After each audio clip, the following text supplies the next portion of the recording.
Po mirë, ju thoni nuk dëshiron të largohet nga karika e tij. Po ja, ai e ka pushtetin edhe po të zgjidhet nën kryetari serb, se ka shumicën në parlament. Sidoqoftë. Pra te pëtëm nuk ka kur farë ndikimi në kryetari i parlamentit. Jo, në kryetari i parlamentit s'ka asnjë lloj ndikimi, po janë forcat e opozitës të cilat përpiqen e shtyjnë deri në absurd 60 e sa herë seanca për konstituimin e Kosovës, e parlamentit Kosovës, që është... Rafael, partia që fiton shumicën ka dhe obligime që të bëj marrëveshje politike me parti tjera. Edhe dim që politika nuk është asgjë tjetër veç është një mënyrë e balancimit interesave për ta kriju qeverinë. Ajo nga kryeministri Kurti ka mungu që nga fillimi. Gjithmonë me arsyetimin se mu nuk po më lejohet ta zgjedhë kryetarin se unë kam numrat për qeveri. Nuk mundet, përpos në rastet kur fiton mbi 50%, nuk mundet asnjë parti pa marrëveshje politike me udhëheq me shtetin. Këtu unë mendoj, e kam thënë edhe përpara, po përsëris prapë, sigurisht një peshë të fajësisë edhe kanë edhe partit ta quaj opozitare, se ende nuk kemi në pozitë e opozit. Po, themi partit që kanë fitu ma pak vota, që nuk e kanë ndihmu. Mirë, po normal që partit i kanë interesat e veta, po faji ma i madh i bi partisë madhe që ka fitu 42% vota, duhet të bëj koncesione me partit tjera, duhet bisedoj me ta, duhet, po jo të dërgoj letrat ndryshme,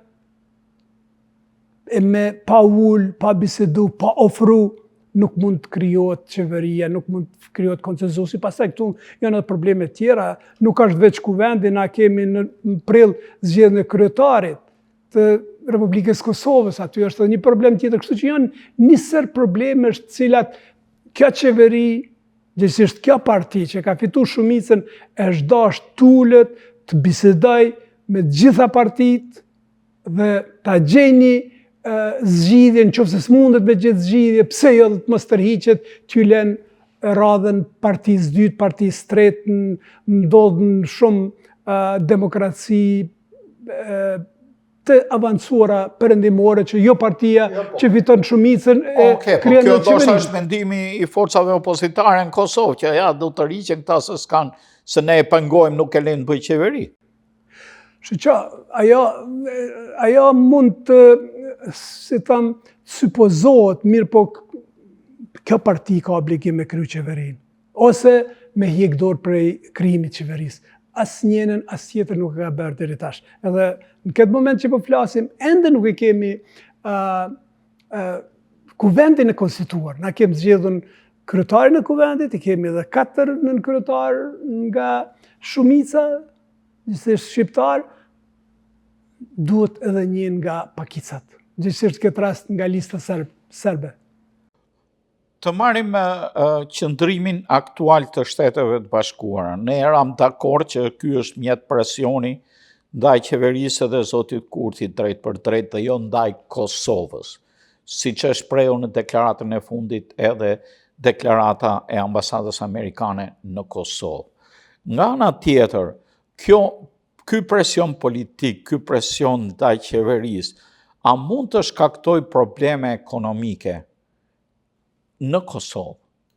Probleme të mos menaxhimit të, siç janë vënë në re, të burimeve të energjisë apo të probleme të tjera, sepse Kosova në vend që të zgjidh problemet e mbetura me Serbinë, i le kohë Serbisë të akumulojë dhe merret me vetvetin, me qeveri që s'po realizojnë dot ta zgjidhin.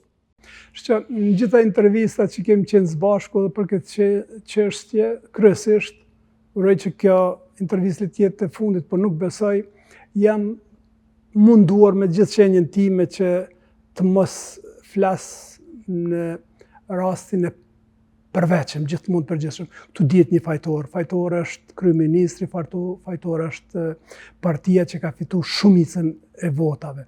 Sa janë të na ndihmu, sa janë të na pengu këto, është shumë evidente, miliona dollar, si euro, që kanë qenë të dedikuara për Kosovën, nuk mund të shfrytëzojmë. Edhe nga marrëdhëniet brenda procesit të asociimit Bashkimin Evropian. Miliarda dollar ka investuar qeveria amerikane, edhe ato nuk do t'i shohim. Që unë, me të drejtën, kjo prishje e marrëveshjeve, raportet të avancuara me Shtetet e Bashkuara të Amerikës do të ketë pasoja shumë mëdha. Që i vetëdijshëm për ardhes së kësaj qeverie, as kemi pothuajse asnjë njohje. Pse? Sepse Shtetet e Bashkuara janë tërheqë, Shtetet e Bashkuara nuk kanë mujt me këtë njeri të bashkëpunojnë.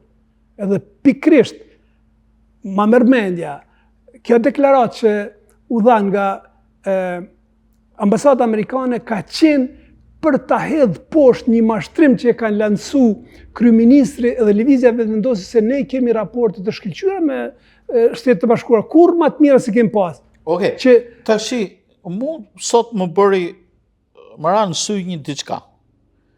Sot një përfaqësues i lartë ushtarak amerikan ka takuar ministrin e mbrojtjes Kosovës dhe është folur për dronët që janë dhuruar qeverisë së Kosovës. Pra, mbështetja amerikane për Kosovën si Kosovë, nga pikpamja ushtarake, nuk është pezulluar. Ndëgjë, ato janë marrëveshje që janë lidhë më herët. Dhe natyrisht marrëveshjet që janë lidhë më herët, ato respektohen. Këtu duhet të ketë parasysh. Ambasada amerikane ka qenë shumë e qartë. Gjë që shumë rrallë ndodhë diçka që nga ambasada amerikane të shkruhet, lëshohet një njoftim që t'jetë aqikjartë.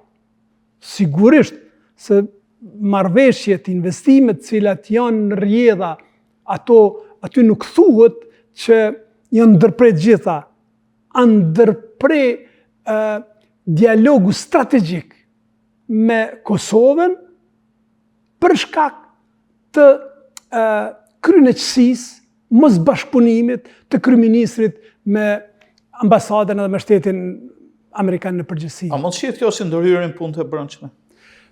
Absolutisht, që unë mendoj që Amerikën na kemi mik, duhet ta kemi mik të përjetshëm, sepse e thash pak më parë në fillim kontributin e Amerikës, po them edhe tash pa Amerikën e pa mbështetjen e Amerikës nuk do të isha asun këtu, nuk do të kishim folë për Kosovën, prandaj nuk është absolutisht ndërhyrje. Unë mendoj sa është e ndamshme kjo që po tham, ndoshta vështirë me më kuptu, aq është edhe dobishme ky vendim i Shtetit Bashkuara të Amerikës. Është e dëmshme se humbim shumë, po është e dobishme që të themi stop kësaj qeverie, stop këtij njeriu se Kosova është duke shkuar nga shkatërimi.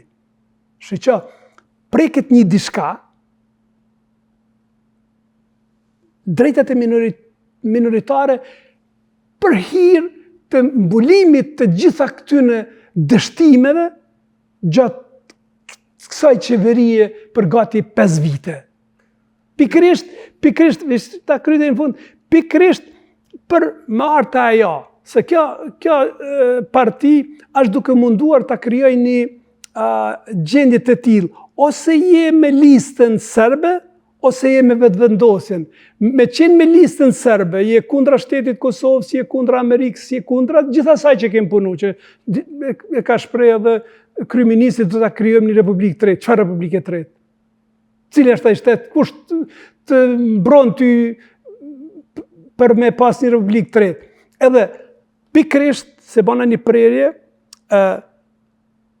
për shkak të mos suksesit dështimeve tjera, tash tentohet të krijohet një polarizim. Dhe natyrisht kjo ka ndodhur para zgjedhjeve lokale, kjo i drejtohet edhe popullit, i drejtohet edhe votuesve.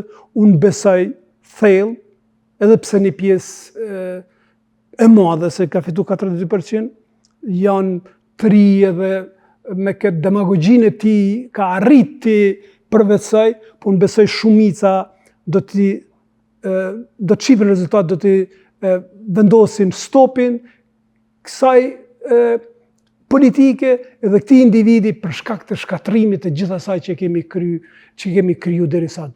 Megjithatë, po të shohim situatën në verit Mitrovicës, nuk ka qenë kjo shtrihje sovranitetit të Kosovës në veri. Të flasim të vërtetën. Kjo është sa për mos tham me një mashtrim, një fasadë. Sa nuk është reale. Nuk është reale për shkak se unë thash... Parnej u mora se ju ti ke qenë në Kosovë, unë e gjykoj në larg. Veç presim, Rafael, zgjedhjet lokale. Me 12 tetor kemi pas gjendjen këtë tjetër. Do të thënë gjyqtar, do të thënë policia, do të thënë gjitha organet, edhe ti nuk do ta kesh ma kontrollin. Në instancën e fundit, na nuk jemi një shtet, ose nuk ka shtet në botë që mundet me dhunë me majt një shumicë. Populli serb në Kosovën Veriore janë shumicë dërmuese.